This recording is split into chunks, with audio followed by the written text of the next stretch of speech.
grupo que va a tener una relación importante con ustedes, por la profesión que ustedes tienen o están estudiando.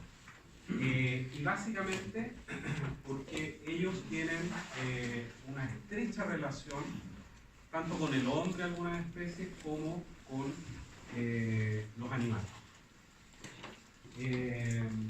Antes de eso, de dedicarnos a ver básicamente los ciclos, que es lo que vamos a ver en esta clase, vamos a echar una miradita respecto de cómo son estos organismos, cuáles son las características principales para ir conociéndolos y ponerlos en perspectiva respecto de qué cosas es lo que vamos a necesitar aprender. Antes de eso, necesitamos mencionar que este grupo, los plateamientos, corresponde al primer grupo animal que vamos a ver, porque lo que vimos la semana pasada, que son los protistas, los protozoos, no pertenecen al reino animal. Recuerde usted que este curso se preocupa de estudiar los animales. ¿Por qué estudiamos protozoos? Por lo que vimos la semana pasada, porque hay varios representantes de ellos que tienen importancia y se meten con nosotros y con los animales, y usted debe conocer. Así que en estricto rigor, este grupo, los platehelmintos, es el primer grupo del reino animal que vemos. Y por consiguiente es el más primitivo que nosotros vamos a ver. Y la primitividad, tal como una mujer le pide al hombre que le dé señales concretas de que la ama, ¿cierto? Aquí vamos a hacer hincapié en algunas estructuras que demuestran recientemente la primitividad de este grupo. Como por ejemplo, las características que tiene la cavidad interna del cuerpo. Es la condición más primitiva acá, que son organismos acelomados. ¿Ya?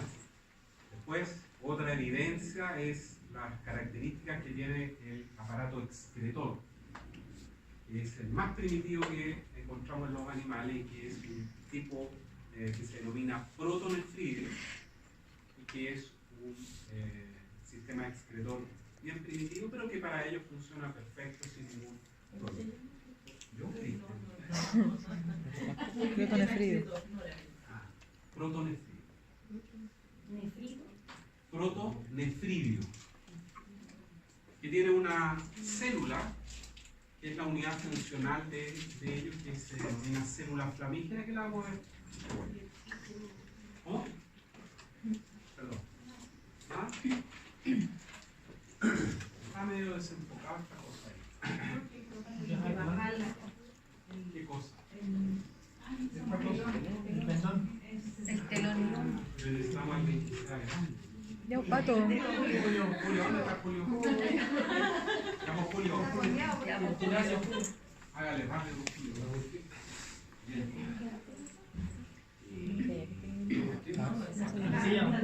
Sandro, Julio. Pasa el teléfono. Ahora Julio, ¿cómo podemos? Está bien.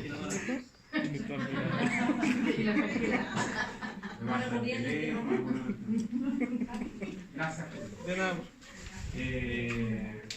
Esto es más o menos lo que vamos a hacer durante el transcurso de la clase, así que vamos a analizar y ver las características morfológicas y cómo funcionan en términos generales, y algo de la diversidad vamos a conocer, como siempre centrándonos en los grupos que tienen importancia médica y veterinaria, y obviamente vamos a estudiar un poco más en ese sentido y valorar la importancia que estos animales tienen para la salud humana y animal. ¿Ya? Esto es importante no perder de vista lo siguiente, que como este curso está orientado, este curso de zoología está orientado a ustedes que están estudiando medicina veterinaria, no biología o agronomía o cualquier otra cosa, hay muchos grupos que no tienen importancia médica ni veterinaria y que los pasamos por alto porque existen en la naturaleza, tienen importancia. Todo lo que hay en la naturaleza juega un rol preponderante en la mantención de la vida sobre el planeta, por algo existe, pero nosotros los pasamos por alto por este tema, ¿ya? Así que es un grupo, evidentemente, los platehelmintos para nosotros el más primitivo, pero hay algunos otros que son más primitivos todavía, ¿ya? Recuerde que lo más primitivo dentro de los animales son los poríferos, las esponjas, salud, las esponjas, ¿ya? Que prácticamente es un agregado celular y que la hipótesis dice que de una de estas células de cubanos fragilados se habría formado todos los animales que hoy día conocemos, ¿ya? Y por consiguiente, un grupo que va a tener una transición en ese mismo sentido desde una simetría del cuerpo radial propia, más característica de los ambientes marinos, acuáticos, a una simetría bilateral propiamente tal, como son todo lo que vamos a ver de aquí hacia arriba tiene simetría bilateral. ¿Ya? Vamos a encontrar un mesoderma verdadero que va a estar ocupando toda la cavidad interna del cuerpo que no existe directamente. Por eso se llaman acelomados, no tienen celoma. ¿Ya? Y eso va a acarrear una serie de problemas para este grupo.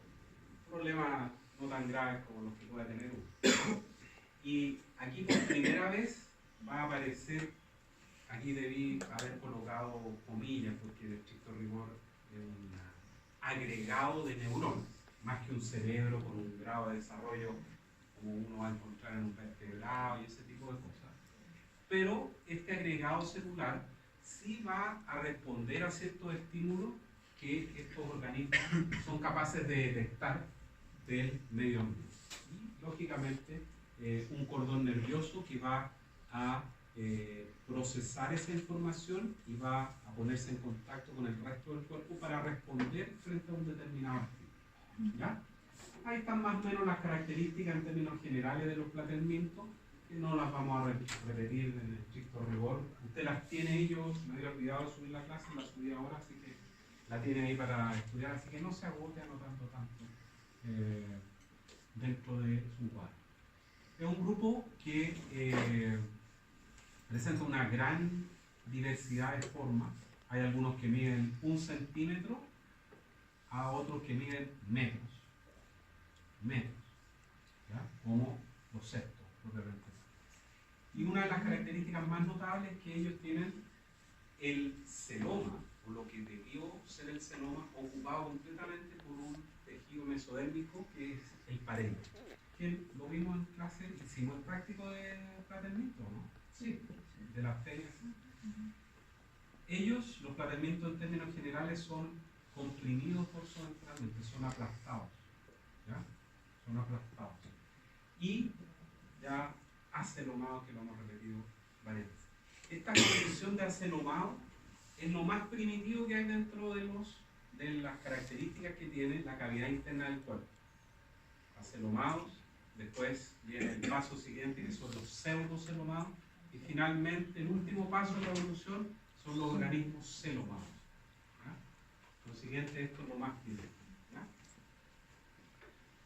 Gusanos es un término vernacular, popular, y uno puede llamarle gusano a muchas cosas, ¿ya? Pero una de las características que tienen estos gusanos es que no son segmentados, ¿ya? No son segmentados y además tienen el cuerpo comprimido sobre este esquema permite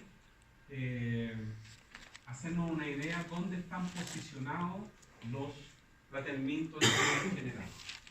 Y estos puntos rojizos permiten poner atención respecto de las características que van agrupando a determinados grupos animales como son los que están aquí, partiendo por las esponjas, los nidarios, los plateamientos, moluscos, anélidos, los nematos, los artrópodos, los equinodermos y los cordados, que es lo último que vamos a ver.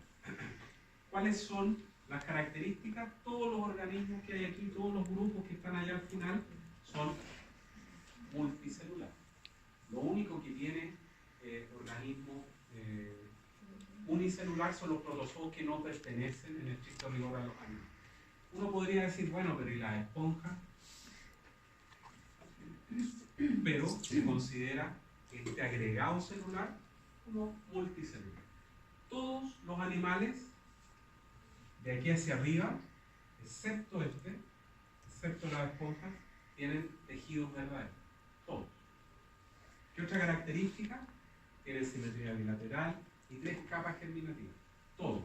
¿Todos cuáles? Todos estos que están aquí. Y todos estos son organismos protostomados.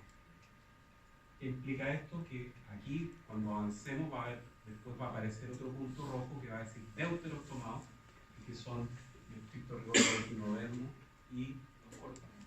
Esas son características que permiten ir uniendo a estos distintos grupos y diferenciar. Y la única característica exclusiva, ¿qué significa que una característica sea exclusiva? Bueno, usted es casado. ¿Fue casado? Qué bueno. ¿Tiene pololo? ¿Tuvo pololo? ¿Tiene pololo? Qué bueno, me sirve para la... Cuando usted le dice a su pololo que se quiere comprar unos zapatos exclusivos, ¿qué significa esa cuestión en el estricto rigor? Eso significa. ¿Ya? Y si usted dijera, no, me quiero comprar unos zapatos a la moda, ¿qué significa? En términos estadísticos, ¿no? Que está y en términos estadísticos el valor más repetido. ¿Ya? Eso significa en estricto rigor andar a la moda. La única característica exclusiva, es decir, que define a los fraternicios en este esquema, cuerpos comprimidos dorsolateralmente y sin celones. A esta característica que está en azul aquí se le denomina una característica apomórfica, que solo la tienen ellos, exclusiva como los zapatos de, ¿cómo se llama? De la sociedad. ¿A cuánto, profe? Apomórfica. Algunas características generales, más características. Tubo digestivo incompleto. ¿Qué significa esto? Que boca, solo tienen boca, pero no tienen ano. Incluso algunos de ellos, como los sextos, ni siquiera tienen tubo digestivo. No se alimentan entonces los bichos más. No, pero piensen, o sea, casi como un reflejo condicionado, no sé. No, pero aquí le vamos a preguntar, ¿cómo te llamas tú? Jaime. Llaman Jaime. Lucas. ¿Ah? No tienen boca, no tienen tubo digestivo. Los sextos son las lombrices solitarias. ¿Sabes dónde viven las lombrices solitarias? ¿Has escuchado una lombriz solitaria alguna vez? ¿Alguien que haya escuchado? Sí. ¿En qué parte del intestino? Pero diga una. ¿Ah? Ya. ¿Por qué sería eso justificar que aquí vive? Está inmerso en el alimento. Más delgados. ¿Ah? Eso. Entonces, pero su participación no ha terminado.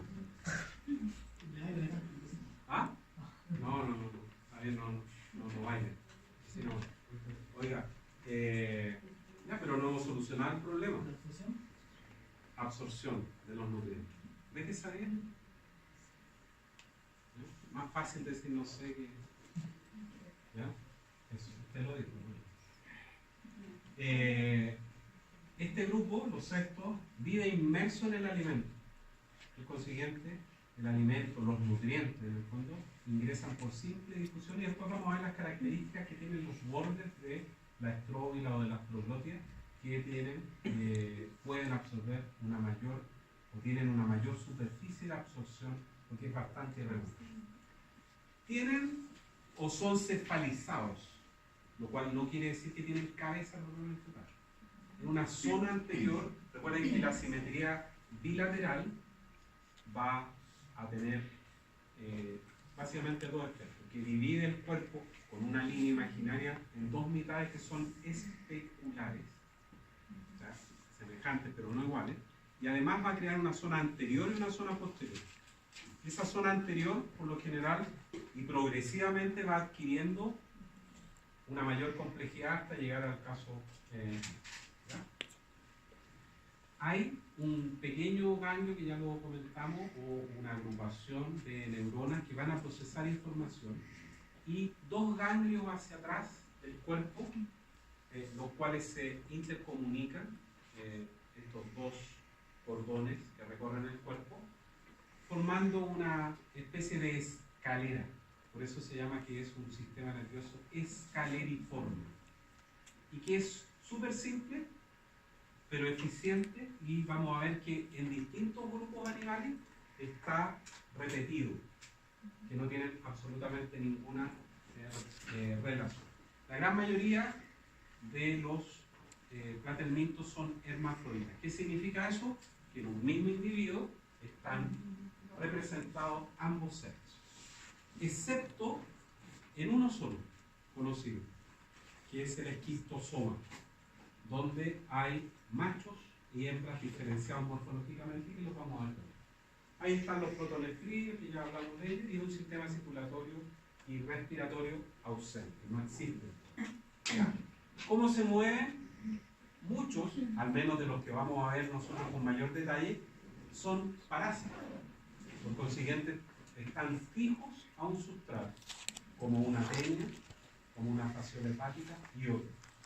Sin embargo, hay algunos platelmintos, como estos turbelarios, que muchos de ellos son marinos, que son de vida libre, que no parasitan a otros organismos, y ellos sí se mueven y son predadores, capturan presas para vivir, y ayudados con contracciones de la musculatura y pequeños cilios y una mucosidad que ellos secretan, logran desplazarse. No vamos a decir que a toda velocidad, ni mucho menos, pero sí se mueven, sí se desplazan. Los protonefridos, que ya vimos que es el sistema excretor más simple, ya sabemos cuál es la función del sistema excretor, ¿cierto? No nos vamos a confundir nuevamente con otro sistema, ¿no? ¿O sí? ¿No? Pero usted y el resto, si le pregunto a ellos, por ejemplo, ¿usted apuesta por sus compañeras? Por supuesto. ¿Cuál es el sistema excretor y cuál es el sistema excretor?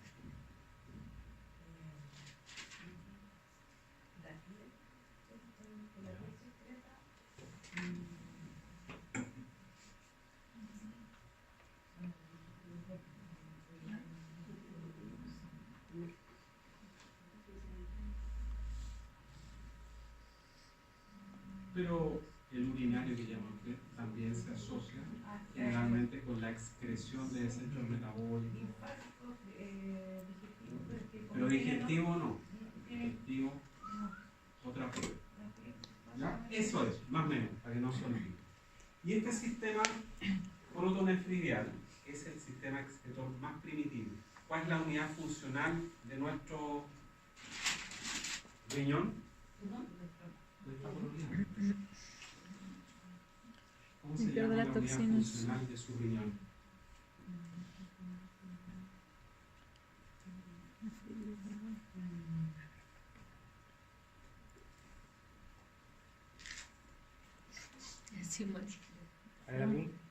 ¿Cuál es la pregunta?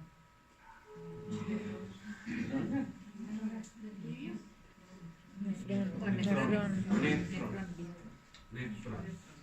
¿Ya? Esa era la pregunta. Nefrón. Aquí la unidad funcional es la célula flamígera. ¿Por qué se llama flamígera? Porque tiene una serie de cilios largos que asemejan, se parecen a una llama. De ahí viene el nombre de flamígera. Y estos flagelos están libres en un tubo, al interior de un tubo, y los desechos ingresan por simple difusión de un medio más concentrado a uno menos concentrado, y después son eliminados, transportados y eliminados por este tubo hacia el exterior. Es súper simple, pero para ello funciona perfecto. ¿Cómo se clasifican? Básicamente 4 clases. Los turbelarios, que son de vida libre, que no se meten con nadie, ¿ya? Los monogeneos, que tienen un solo hospedador, y que ellos son básicamente ectoparásitos en distintos grupos animales. Los trematos, que fue la fasciola que vimos en el práctico, que tienen uno o más, o 2 o más hospedadores, y tienen ciclos indirectos, por consiguiente, porque su estado, algunos de sus estados obligatoriamente deben encontrar un hospedero intermedio. Y finalmente los sextos, donde están las lombrices solitarias. ¿Ya? Esto lo vamos a pasar rápido porque Vamos a hacer un par de comentarios respecto de este grupo. ¿Fueron famosos en algún minuto los turbelarios? Sí, fueron famosos. Fueron como último modelo. ¿Y por qué, a qué se debió su fama? Se debió al hecho de que ellos pueden regenerar parte de su tejido si es que es seccionado natural o artificialmente. Entonces, en el año 50, en el siglo pasado, 1950, 60, llamaron la atención de ciertos grupos de estudio tratando de descubrir cuáles eran las bases que sustentaban la regeneración del tejido, pensando lógicamente en la regeneración de alguna extremidad, de la piel, etc. ¿Ya? Después, esa idea, esa línea de trabajo se abandonó y estos bichitos siguieron en el anonimato hasta el día de hoy. Pero solamente los mencionamos porque tuvieron esa importancia y pertenecen a los plateros. ¿Ya? Hay formas marinas que son de colores bien llamativos y bonitos, pero tal vez el más conocido fue este turbelario que pertenece al género Bugesia, que es la típica planaria. Miren, ¿han visto alguna vez? En el curso de biología, ¿no? Miden como 1 centímetro y son de agua dulce. ¿Ya? Y no son parásitos, es decir, si uno accidentalmente se tragara uno, no, el bicho se muere al interior. Y aquí está esta zona cefálica, ¿ya? Que no podríamos llamar la cabeza, y tiene no ojos, no son ojos, son una zona fotosensible. Estos bichos son predadores y por lo general están escondidos entre las rocas, entre la vegetación. Entonces, esas manchas oculares detectan básicamente cambios en la intensidad luminosa, pero la detección de las presas la hacen por otra vía, no por la vía.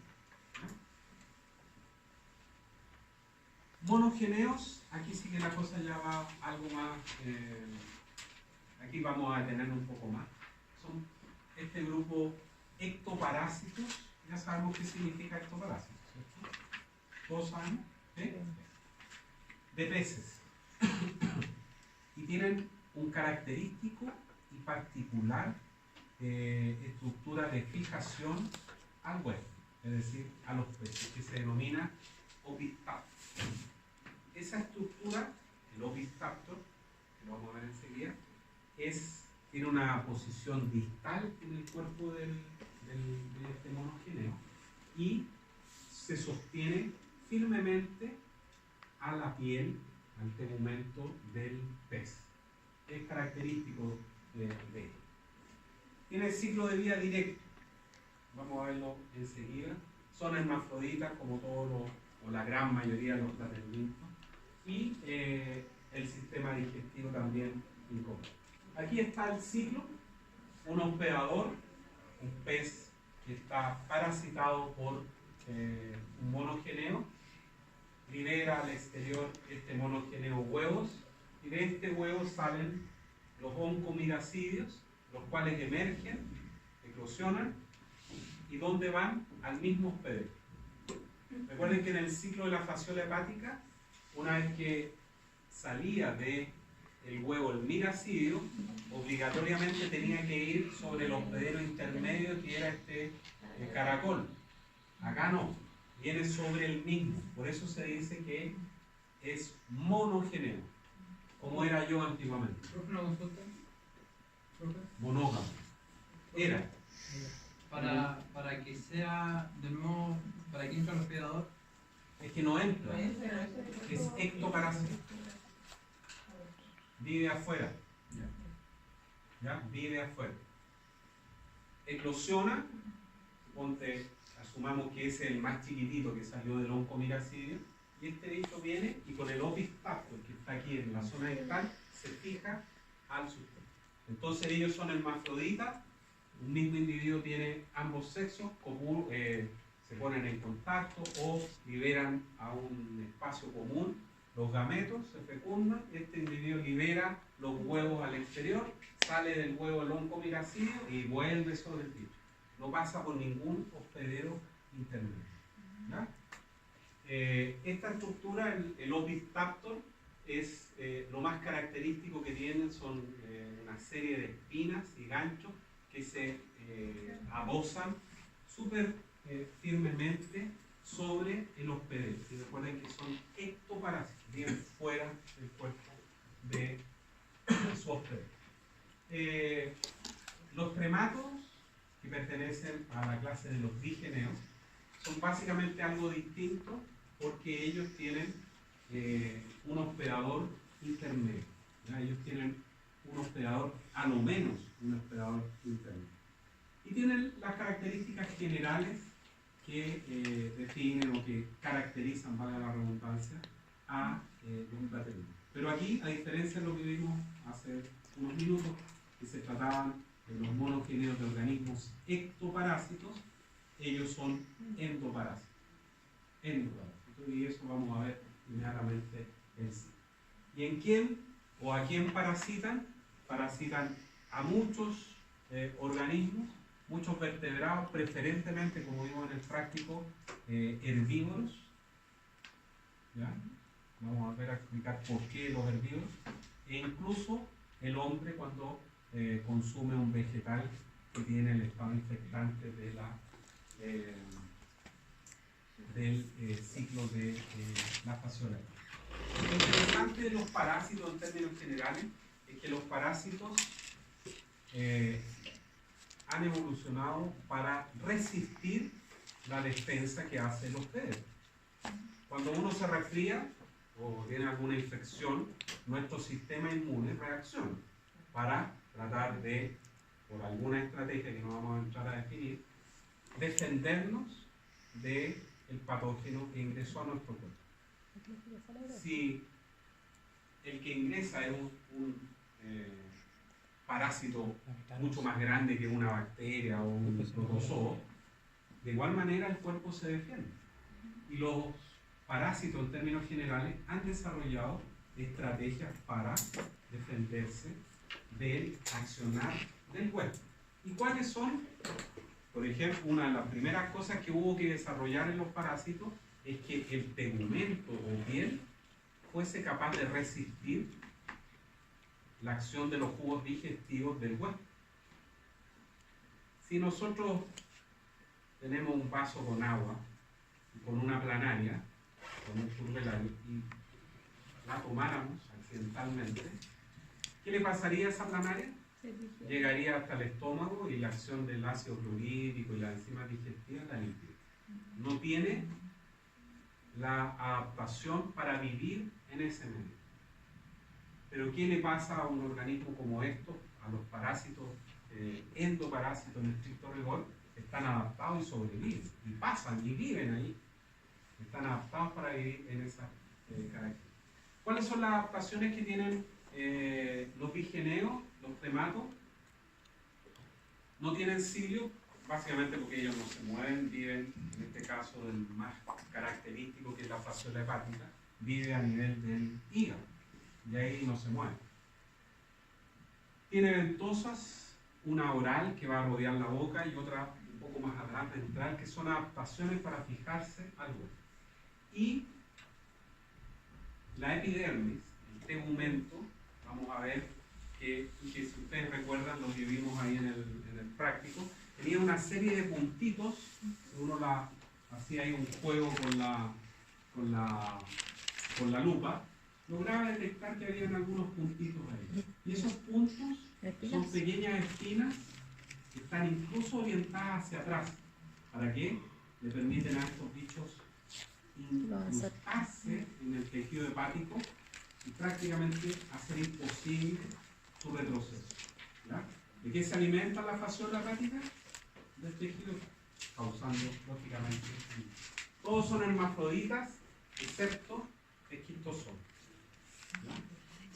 Lo vamos a ver en sí. Ahí está la fasciola, ¿cierto? Que ya la vimos y que tiene esta forma foliácea como una hoja, con esta prolongación anterior, donde se ubica la ventosa oral que rodea la boca, y un poco más atrás está la ventosa posterior.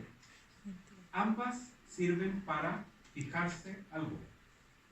Aquí está el esquistosoma con una de las especies más características, que es Manzoni, y está el macho, que es más grande que la hembra, y el macho graciosamente tiene un canal ginecorófono, que es esta cosa que está,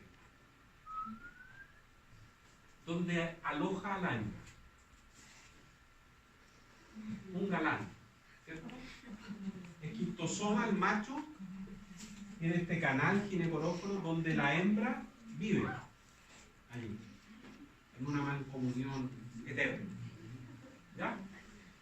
Aquí, el esquistosoma es el único laterminto que tiene sexo separado. Todo el resto es hermafrodita. Aquí está el tegumento, la epidermis de fasciola hepática. Esto era más o menos lo que nosotros veíamos así, incluso menos. El tegumento, la piel, entre comillas, con una serie de puntitos, ¿ya? Que yo les comenté a los que estaban con nosotros allí, que esos puntitos correspondían a espinas, ¿ya? Y esas espinas incluso están orientadas hacia atrás. Entonces este bicho avanza y las espinas facilitan que avance, pero no retrocede, ¿ya? Ahí está la ventosa oral, que recuerde usted, rodea la boca. Y un poco más atrás está la ventosa posterior. Y en algunos ejemplares, entre la ventosa oral y la ventosa posterior, puede estar evaginado el pene, ¿ya? Esto corresponde a... Tiene una serie de nombres vernaculares, duela, pirigüín, yuta, zahuayfe, ¿ya? Pero el nombre científico es fasciola hepática, ¿ya? Aquí está el ciclo de la fasciola hepática, que es bien bonito y bien entretenido, porque tiene algunos hitos y puntos que son bien interesantes. En el práctico también comentamos que para que este ciclo tenga éxito, es decir, que el huevo pase para allá, siga, salga la cuestión que tiene que salir y encuentre el animal, el lugar ideal para que eso ocurra es un lugar donde la humedad no es un factor limitante. ¿Qué quiere decir eso? Donde que sea un ambiente húmedo de preferencia o con abundancia de agua. Una pradera así, anegada, ideal. ¿Cómo se lucha contra esta enfermedad?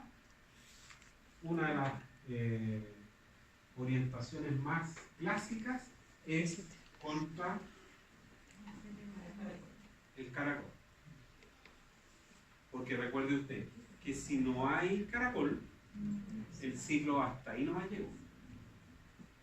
Hasta ahí nomás llegó. Y lo otro es evitar, que es más difícil y probablemente más costoso también, evitar que los animales que están libres en una pradera vayan a un riachuelo, a una sella, a tomar agua, sino que proveer de algunos bebederos artificiales. ¿Ya? Pero en la práctica bien sabemos que eso muchas veces es más difícil. ¿Cómo es el ciclo? El ciclo ataca preferentemente organismos herbívoros, o la fasciola hepática afecta principalmente a organismos herbívoros, por lo que hemos comentado por esta asociación principal con el tema vegetal y el tema caracol. E incluso puede afectar al hombre cuando el hombre ingiere en particular un vegetal, que son los vernos, que crecen preferentemente cerca del agua. Es un ciclo. Podríamos partir en cualquier lado, pero para que seamos ordenados, partamos en un animal que está enfermo, que tiene a nivel de su hígado adultos de fasciola hepática. Todos estos animales que hay acá, incluyendo el hombre, son o se denominan hospederos definitivos. ¿Qué es un hospedero definitivo? Un organismo que aloja al estado adulto del parásito. Adulto del parásito. ¿Ya? Todos ellos con fasciola hepática en el hígado. Ahí vive el adulto de la fasciola hepática. O sea, yo no voy aquí a la plaza y me siento ahí a fumar un cigarro, a conversar y la fasciola hepática se me mete por el dedo y... No es ese medio. ¿Ya? Por las heces fecales de estos animales salen los huevos. Salen los huevos y al poco tiempo ese huevo eclosiona. De él emerge un estado juvenil en el ciclo de la fasciola que se denomina miracidio. Ese miracidio se desplaza. ¿Y por qué se desplaza? Porque este gallo es el que tiene que encontrar el caracol. Este es el que se lleva la pega. Porque si no lo encuentra, se muere. Y tienen horas. 16 horas, 20 horas. Porque es un estado muy juvenil, por llamarlo algo. Emerge del huevo un miracidio. Entonces, queda expuesto a las condiciones medioambientales, la temperatura, la desecación, la oscilación térmica, bla, bla, bla, todo el tema. ¿Ya? O sea, este gallo no puede estar un año buscando el caracol. ¿Ya? Seamos positivos y lo licuan. Perdón. ¿Esos huevos de ahí son muchos huevos? Sí. Una cosa que hacen los parásitos en general es colocar muchos huevos.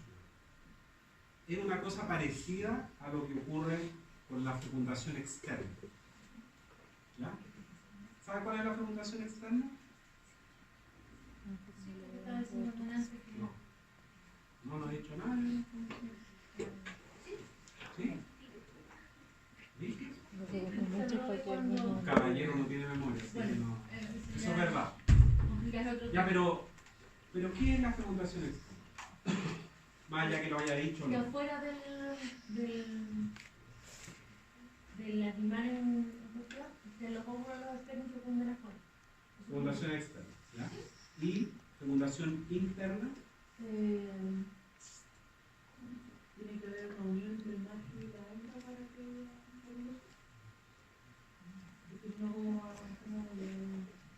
Inseminación artificial.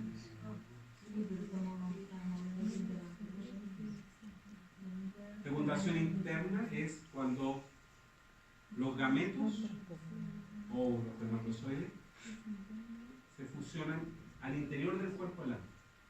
¿Cuál es más mejor? Como dijo el gran Lemelson. ¿Cuál es mejor o cuál es de más cantidad? ¿Cuál es más mejor? ¿Y por qué? El que está dentro del hembra. ¿Por qué? Tiene todas las condiciones. Tiene todas las condiciones. No, pero Ya, pero no sé, no.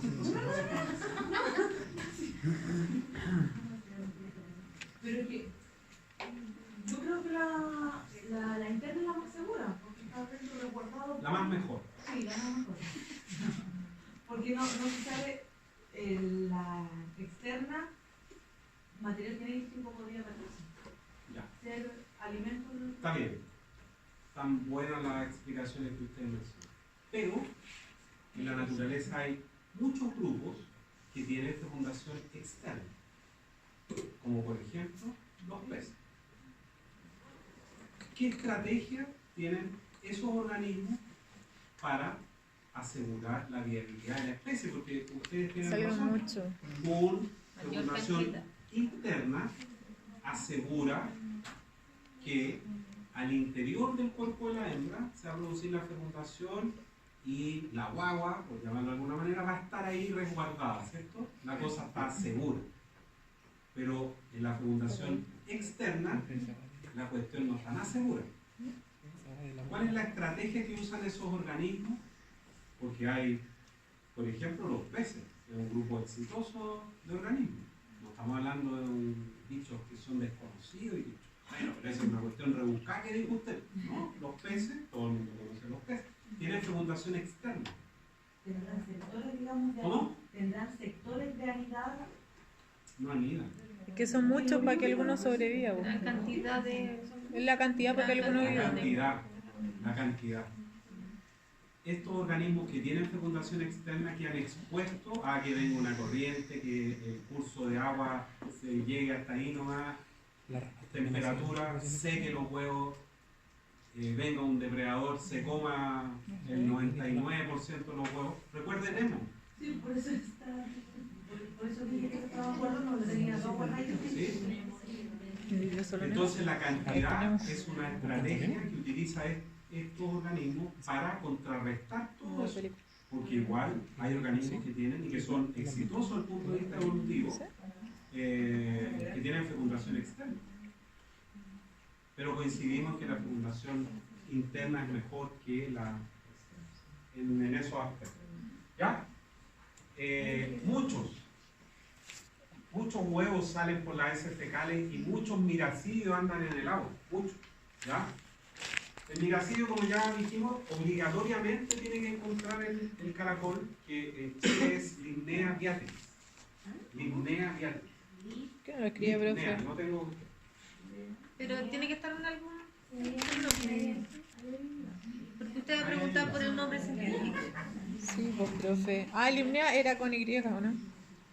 Limnea Beatrix, aquí está.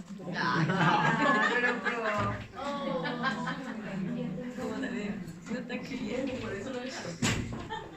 Ay.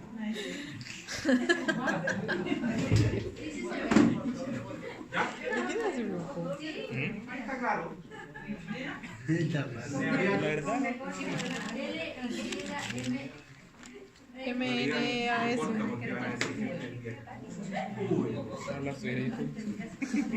Ya, Limnea viatrix. Ahí dice Limnea viatrix. Beatrix. Me corta. Con V. Y X. Beatrix.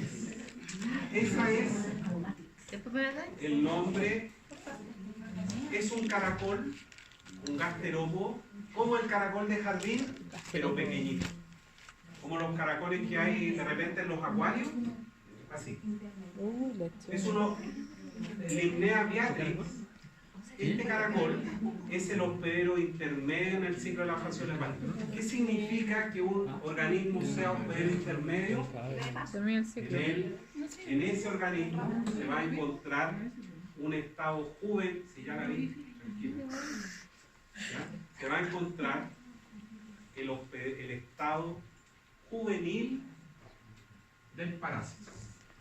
Digamos. ¿El caracol no es el mismo caracol de jardín? No. El caracol de jardín es Helix aspersa, que es el típico caracol que nosotros vemos. No, este es mucho más pequeñito, es como ese.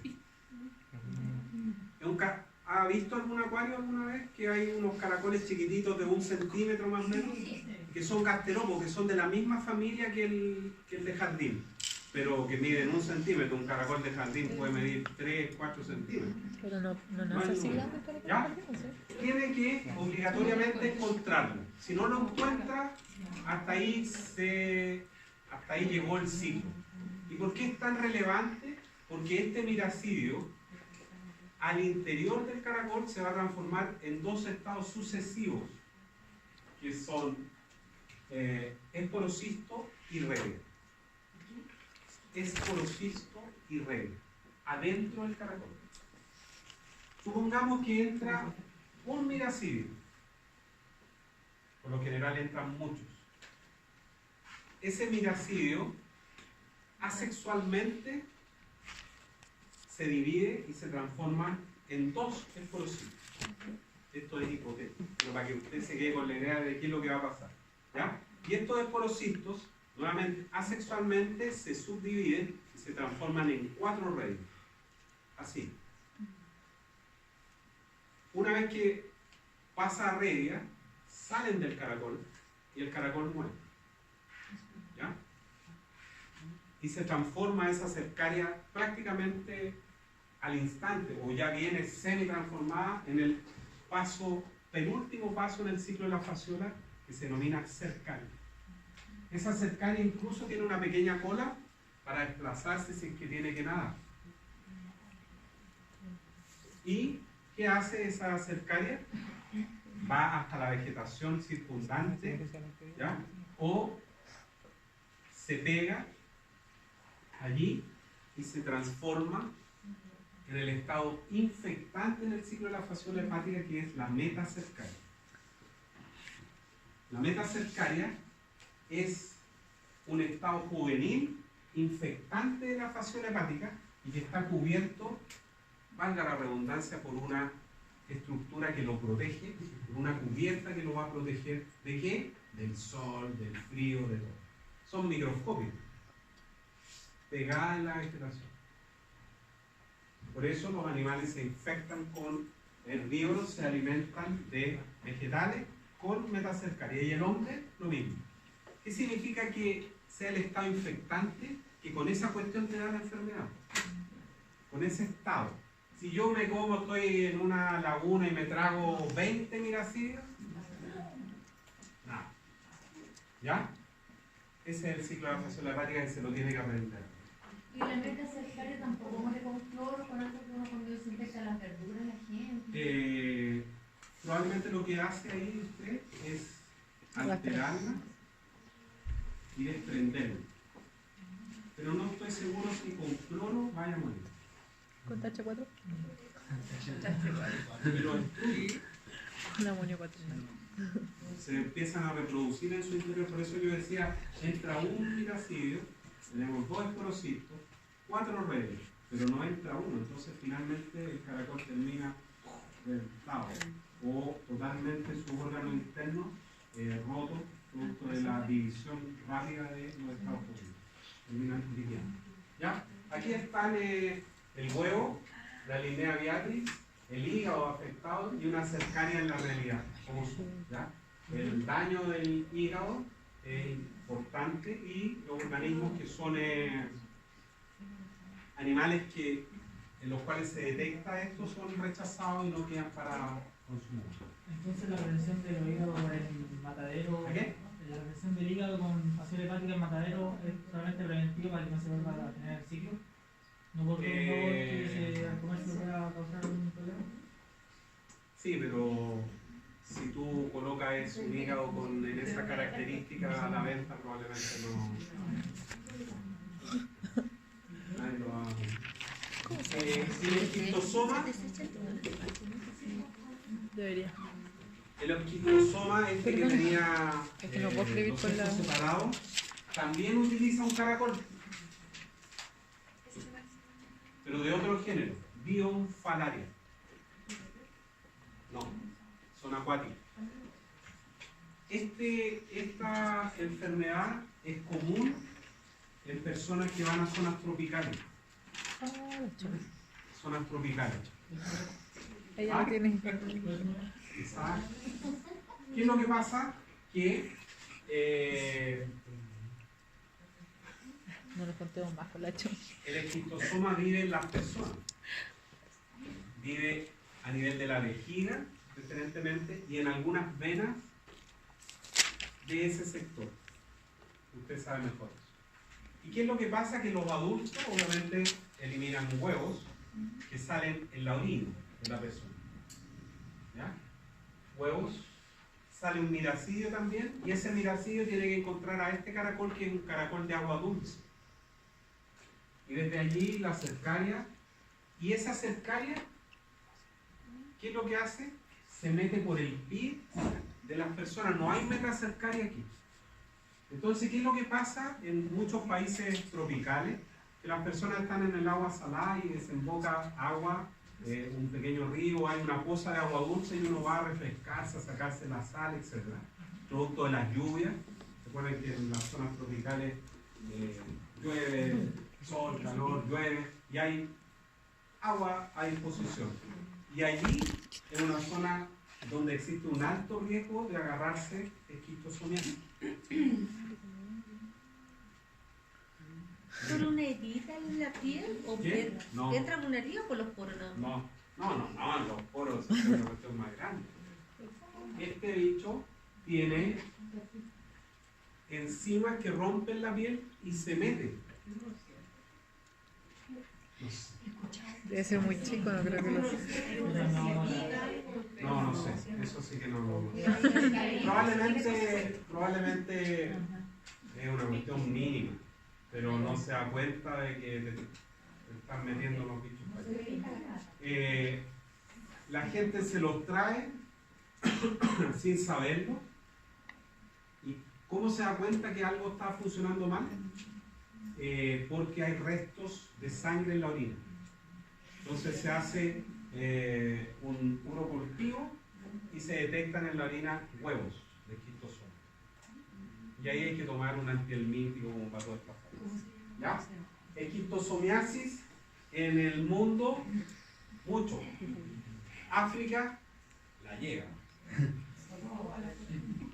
Brasil, también la llega. ¿Ya? No solo hay garota en Brasil, sino que esquistosomiasis. ¿Ya? Y vean ustedes que son zonas donde hay playas. ¿Ya? ¿Y por qué ahí, en esas zonas, por lo que comentábamos? ¿Cuál está tu país ahí, Chon? ¿Ya? Es la distribución de la especie del caracol, del avión filario. Los sextos, la lombriz solitaria que llamaban las abuelitas. No, así se llamaba, ¿cierto? La lombriz solitaria llamaban las abuelitas. La lombriz solitaria, ¿por qué se llama así? Porque habían personas que eran delgadas y que comían como sabañón. Entonces existía esa expresión de decir, no, este niño tiene la lombriz solitaria. ¿Ya? Hoy en día, como todas las enfermedades, Los pies, las como manos. todas A las mí me da muchos años en enfermedades las manos, con el frío. parasitarias que tienen que ver con que se adquieren con el consumo de hortalizas, aguas hervidas, etc., en Chile han disminuido considerablemente producto de los tratamientos de aguas hervidas. Si algo bueno ha hecho Agua Andina, ha sido eso. Porque antiguamente, recuerden ustedes que se regaba toda la zona de Maipú, que proveía de hortalizas a Santiago con aguas servidas del Sanjón del Agua. Entonces aquí en Santiago las carillas y todas las payasadas eran buenas, ¿ya? Incluso hace un par de años atrás, no mucho, existía, yo no sé si era un mito urbano, que algunas mujeres que querían bajar de peso se autoinfectaban. En Francia. ¿Ah? Eso fue en Francia. Ya, a ver, usted tiene la historia. A ver, usted ve el primer plano. Cuénteme. Cuénteme. Más que nada en Europa que consumían la lombriz para estar más delgados. Eso, no tengo más información. Ah, Yo sí, dormía también viendo lo vi. el primer plano. Sí, ¿Y qué es lo que también lo vi en pasa? la tele. Que este es un parásito. Y recuerden que un parásito es un organismo que vive a expensas de otro, pero agregamos una pequeña palabra porque si no entran los hijos en esa cuestión. Bueno, no que decimos, bueno, pero tiene que causarle un daño. Bueno, los hijos a veces también causan daño, pero no se espera, al menos no es esperado. No es esperado. No, pero hay gallos que... ¿Qué no? Se ven gallos que tiran a los papás en cualquier lugar. Bueno, da lo mismo.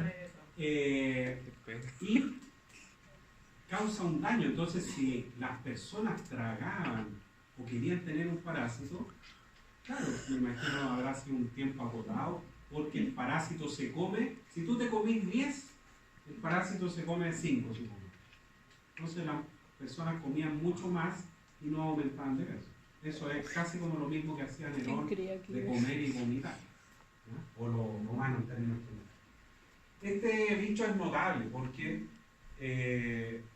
algunos llegan a medir 5, 6, 7 o 20 metros dentro de su hospedero. Pero hay una tenia en particular, que es la tenia, el Echinococcus granulosus, que es la tenia del perro, que mide como 1 centímetro. ¿Ya? ¿Alguien quiere ir al baño? No sé. Así terminamos más temprano, vamos más temprano. ¿No? No, dale, no, profe. Y la gracia de este bicho es que está completamente adaptado para vivir como un endoparásito al interior del cuerpo del hombre y otros animales. Y tiene su cuerpo completamente adaptado para eso. El cuerpo de un cesto, de una tenia, está formado por tres partes. El escólex, o cabeza, entre comillas, porque no es una cabeza propiamente tal, que lleva los órganos de fijación al huésped, que son ganchos, ventosas, bótreo o botrillo, que es una especie de ventosa pero más alargada. Después viene el cuello, que es una zona de alta productividad, porque allí se forma todo el resto del cuerpo de la tenia, que se denomina estróbila. ¿Estróbila? Sí. Claro. La tenia tiene tres partes: escólex, cuello y estróbila. Y la estróbila está formada por un número variable de proglótidos, que pueden ser en algunos casos miles. En el equinococo granuloso, solo 3. ¿Ya? Sistema digestivo ausente, como Jaime nos dijo muy bien cómo se alimenta, ya lo sabemos. ¿Ya? Esto es más o menos lo mismo. Veámoslo cómo y ahí vamos repartiendo la explicación de lo que está. El escólex, ¿ya? Aquí está estos ganchos, que puede ser una doble cadena de ganchos que se denomina rostelo. Esos ganchos son los que se adhieren, se pegan, se fijan a la mucosa intestinal del hombre, de algún animal. Es por consiguiente clave esa parte, porque si el bicho no logra agarrarse a la mucosa, el peristaltismo del abdomen, del intestino, lo va a eliminar. Y los antiparasitarios que se toman en el caso que uno tenga una tenia, es justamente lo que hace, que el bicho se despegue, se desprenda y se elimine la tenia. Porque si queda el escólex e inmediatamente el cuello y se corta aquí, la tenia vuelve a formar la estróbila. ¿Ya? ¿Cómo se llaman los ganchos, profe? ¿Perdón? ¿Cómo se llaman los ganchos? Cuando es una doble cadena, rostelo. Dos coronas de gancho. Vamos a ver esto. ¿Ya? Aquí está el cuello, que es una zona prácticamente indiferenciada, pero que es vital para la tenia porque aquí se producen las proglótidas y toda la estróbila. Y estas son las proglótidas, es decir, aquí alcanzamos a ver una parte de la estróbila, muy chiquitita. ¿Ya? Aquí está, ahí está la doble cadena de gancho. A ver si se le denomina rostelo. Rostelo. Dígame. La estróbila, conozco la estróbila, pero esa no la conozco. La estróbila es el conjunto de proglótidos, es la tercera parte del cuerpo de la tenia. Aquí miren, aquí está más fácil. Veamos las tres partes. Aquí está el escólex, que está pegado a la mucosa intestinal. El cuello, asumamos que es esto. Y todo esto es la estróbila. Todo eso es la estróbila. Y cada una la estróbila está formada por el conjunto de proglótidos. Cada parte es una proglótida. No, aquí no hay celomas, son acelomados. No tiene nada que ver eso con... ¿Ya? Aquí están los órganos de fijación. Hay algunas tenias que no tienen corona de ganchos, ¿ya? Que solo se agarran con ventosas, el rostelo y los bótrios.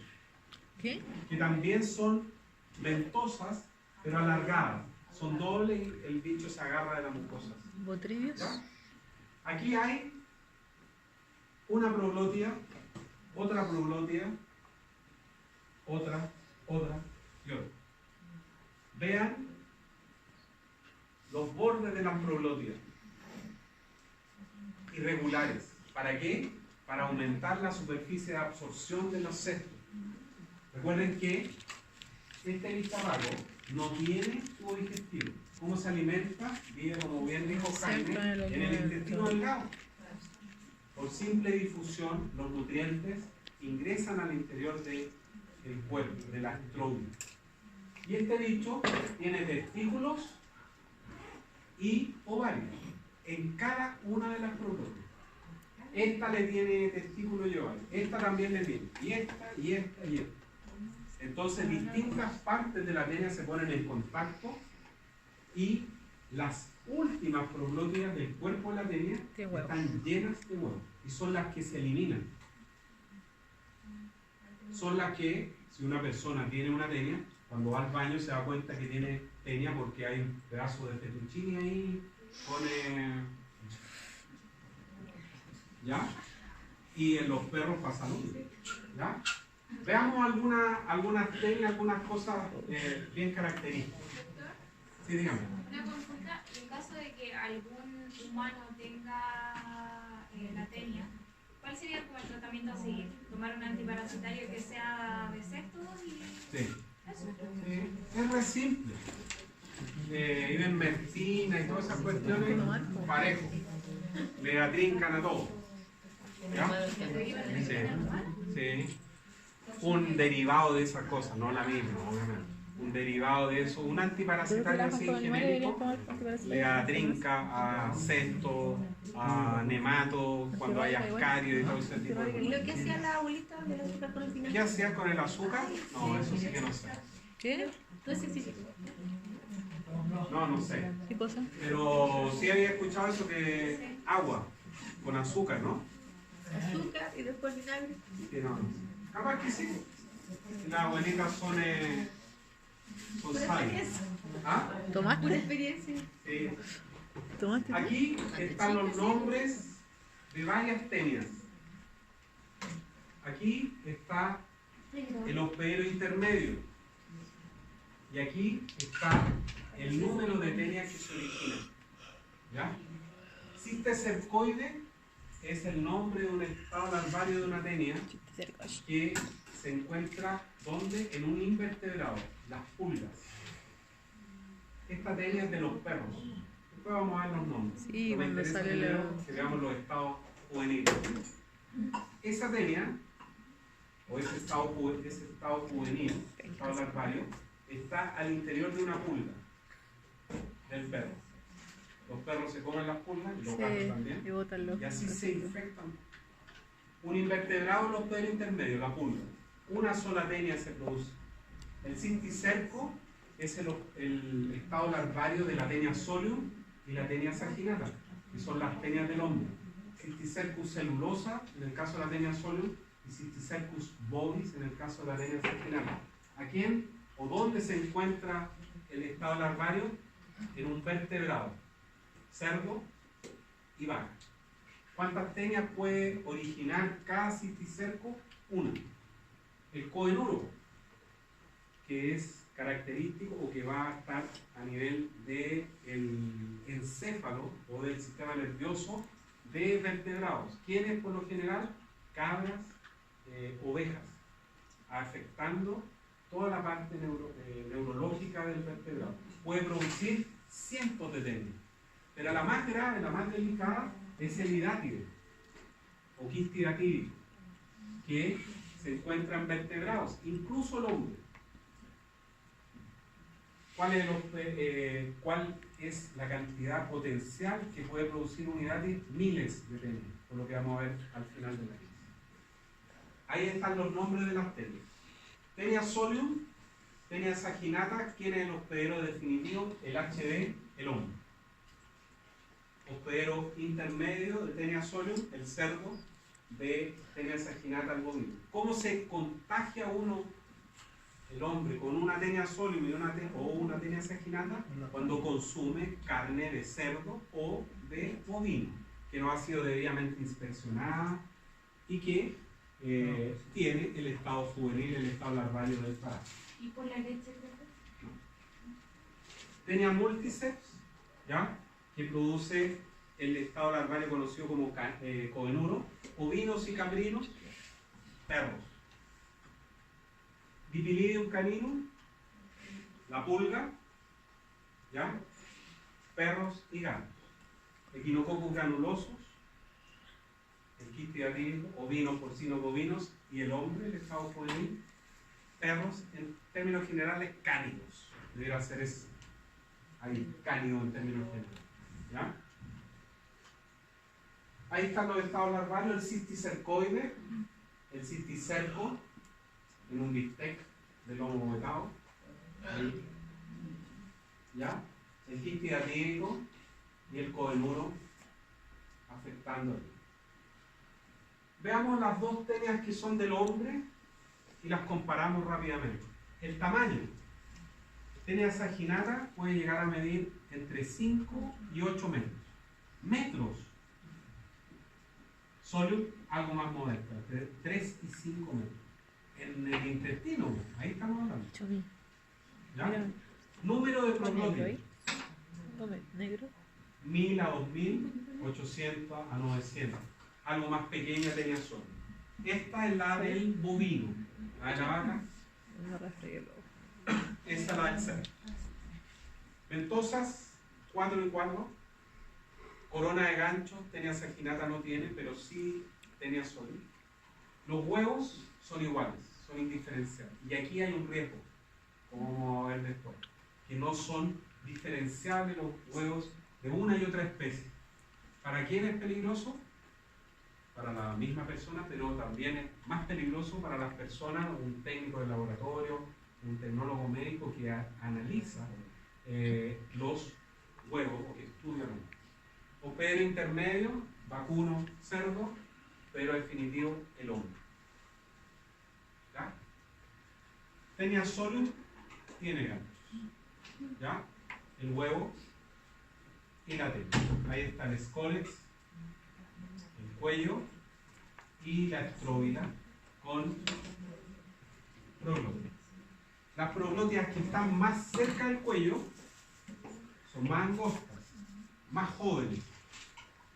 Conforme se alejan del cuello, van aumentando de tamaño, se hacen más anchas, son más viejas y están llenas de huevos las finales. ¿Ya? El ciclo está ahí y se lo tiene que aprenderse. Se lo tiene que aprender. ¿Ya? Entero. Ahí está resumido. No miren el libro. Las dos tenias tienen el mismo ciclo. Solum y saginata. ¿Cuál es la diferencia en los periodos intermedios? ¿Cómo se infecta una persona cuando consume? En el caso de tenia solum, cerdo que tiene el estado juvenil del parásito. ¿Cómo se llama el estado juvenil de este parásito? De la tenia solum, coeluro, o sea, Cisticercus celulosa. ¿Cómo se llama el estado juvenil de la tenia saginata? Cisticercus bovis. ¿Ya? Una persona enferma elimina por las heces fecales los huevos quedan en el ambiente o son regados con agua servida, hortalizas, etc. Vienen y las vacas o los cerdos consumen involuntariamente los huevos. En la musculatura va a alojarse el estado juvenil, el cisticerco, que vean ustedes tiene un pequeño escólex invaginado y la cubierta ahí protectora del cisticerco. ¿Qué es lo que pasa? Cuando una persona consume carne de cerdo o de vaca, los jugos digestivos degradan toda la protección que tiene el cisticerco y queda el escólex se vagina y se adhiere a la mucosa intestinal. Usted va a un rico asado que le invitaron, se toma una buena cerveza, le aplica su buen pedazo de carne, repetición, ponga la repetición. Y se vuelve y se viene con dolor de cabeza, sin hambre y con un hambre. ¿Ya?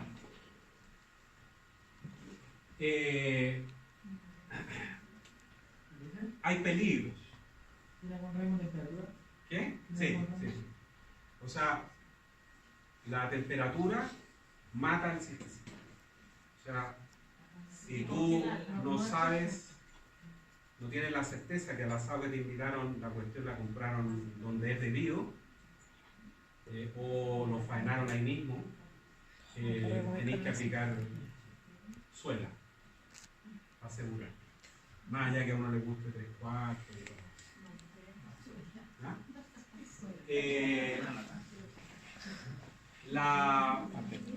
Los huevos se recuerdan que eran iguales. Sí. Tenían solium y tenían saginato. Y hay casos en los cuales las personas se autoinfectan involuntariamente, por cierto. Como cuando uno va al baño y no se lava las manos, por ejemplo, que quedan los huevos en la mano o en las uñas e involuntariamente se traga los huevos la persona. Pero como uno no es el hospedero intermedio, el ciclo llega hasta ahí, no sigue el ciclo. Pero, ¿dónde está el riesgo? Que en el caso de Taenia solium, no Taenia saginata, se produce una enfermedad que se conoce con el nombre de cisticercosis.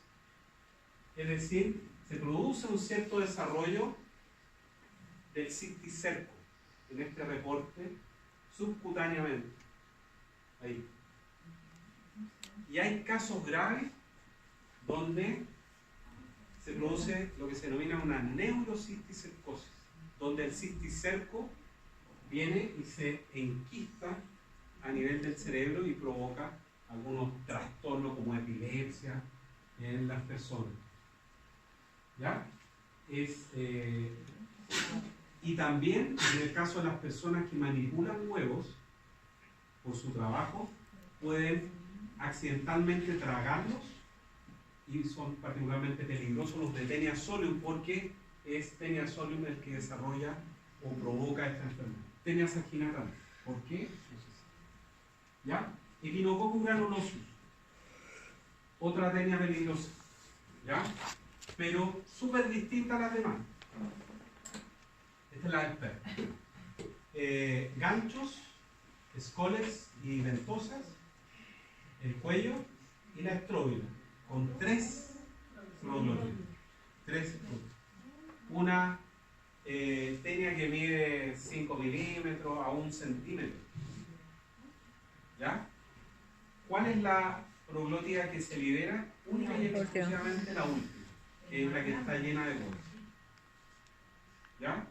Esta es una Taenia peligrosa. Aquí en Chile. ¿Ya? Sí.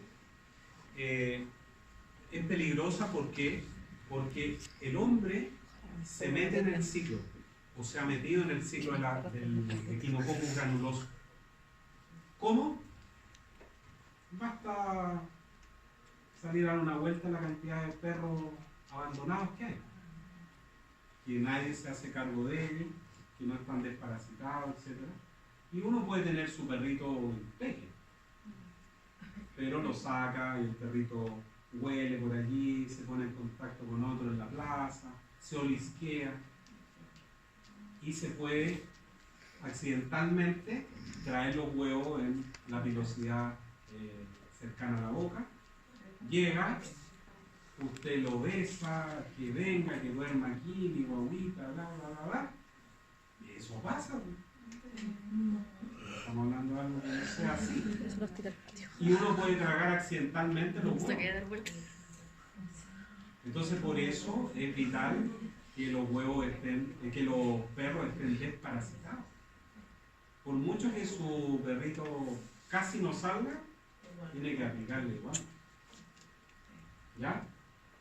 Aquí en Santiago hay zonas como en el Cajón del Maipo donde la hidatidosis tiene una alta prevalencia.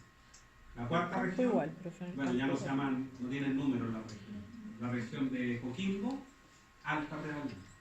La región de los lagos, la región de Aysén, la región de Magallanes. Grave problema. Grave problema. Este bicho, vea usted aquí la distribución de esto, le ataca por todos lados. Echinococcus granulosus. Aquí está el ciclo, ¿ya? Usted se lo aprende también. El estado larvario del equinococo granuloso se encuentra preferentemente en órganos altamente irrigados, preferentemente, como por ejemplo pulmón, hígado, vaso. Pero también puede ser encontrado en los huesos. Ay, no se asusten. ¿Ya? ¿Y qué es lo que pasa? Que tiene un crecimiento súper lento. En años. Crece 1 milímetro, 2 milímetros. Entonces, la persona muchas veces no se da cuenta que tiene un estado larvario de una tenia en el interior. Probablemente alguna molestia digestiva, qué sé yo, una pelota acá, algo, porque crece como una pelota. ¿No? En el campo le llaman bolsas de agua. ¿Ya? Va la persona a hacerse una ecografía, algún examen, y aparece esto. Y son re complicados de sacar porque requieren cirugía, como digamos a ver. ¿Ya? ¿Cómo se infectan o cómo se mantiene en la naturaleza el ciclo? Que es básicamente en perros y en cánidos donde está el estado adulto del parásito, porque cuando se faenan animales existe la mala práctica de darle a los perros las vísceras. Entonces, si no se entierran y se protegen con cal, etcétera, etcétera, el ciclo se mantiene. ¿Ya? ¿Y cómo participa o entra el hombre? Cuando consume huevos de Echinococcus granuloso, que es una enfermedad, como digo, que no siempre estamos hablando de enfermedades que son africanas y cosas raras en Brasil, pero esto es aquí. ¿Ya? Así que hay que ponerlo. Dígalo como es. Ahí hay quiste atípico arriba, ¿ya? En el campo le llaman bolsas de agua y están, vea usted lo curioso, llenos de líquido. ¿Ya? Por eso le llaman bolsa de agua. Y vamos a ver a continuación allí, más quiste atípico, que si se recuerdan en una diapo pasada que decía que un hidátide, un quiste hidatídico, este esquema, puede producir miles de tenias. Y la explicación está ahí. El quiste hidatídico está formado por 3 capas. Una capa, esta azul que se llama adventicia, que se adhiere al órgano en el cual está. Después viene otra capa, que es la cutícula, que es una media, y finalmente la roja, la germinativa. Y esta capa germinativa tiene la potencialidad de producir un pequeño quiste hidatídico hacia el interior. Y ese quiste hidatídico tiene la adventicia, la cutícula y la germinativa. Y puede producir otro. Y ese otro. Por eso se dice que potencialmente un quiste hidatídico mamá, entre comillas, puede producir miles de hijos en el interior gracias a esta capa, la germinativa. ¿Ya? Que produce miles. Creo que esa era la última. Y atidosis en Chile, como les digo, es delicada la cosa. No es menor. ¿Ya? Y hay casos en los cuales, particularmente en algunas regiones de Chile, Coquimbo y el sur, básicamente por la carga de animales de hospedero intermedio, la cosa es bien.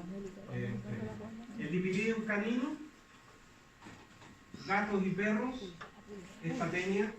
¿Dónde está el hospedero intermedio? ¿Cuál es? Las pulgas. Los perros se comen las pulgas. Y ahí está la pulga, está el cisticerco en su interior y así se mete hacia. No se olvide de echar una mirada a la morfología y cómo funcionan estos bichos, la diversidad, los ciclos se los tiene que saber. O sea, no les puedo decir las preguntas, pero se desprende que van a haber varias preguntas de los sitios. Tiene que saber, ¿ya? Bueno, lo que no se vayan todavía por el tema de la lista. Recuerden, la próxima semana vamos a tener solo la prueba, ¿ya?